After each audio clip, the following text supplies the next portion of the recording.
সম্প্রতি আসা হয়েছে বুঝি? তা বটে। আমার নাম শ্রী গোবিন্দলাল চক্রবর্তী।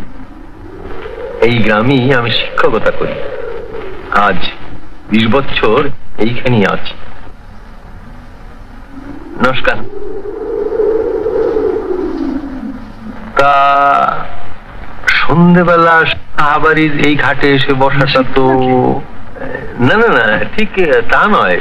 তবে যারা ভূত প্রতি বিশ্বাস করেন তারা এই সন্ধ্যাবেলাটা। আমার কথা স্বতন্ত্র। আমারও বেশি ভূত প্রেত সম্বন্ধে একটু বিশেষ কৌতূহলী রয়েছে। তবে যদি আজ পর্যন্ত ভূত প্রেত দেখার সৌভাগ্য আমার হয়ে ওঠেনি। এই যে খাতাটি দেখতে পাচ্ছেন, এই সাহাবাড়ির এক অতি আশ্চর্য অলৌকিক ঘটনা আমি লিপিবদ্ধ করেছি।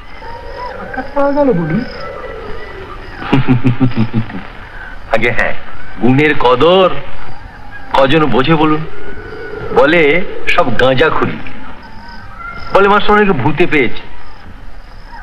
আরে মুখ্যু, গাঁজা খেলে যে কল্পনা শক্তি বৃদ্ধি পায় তো আয়ুর্বেদেও লেখে।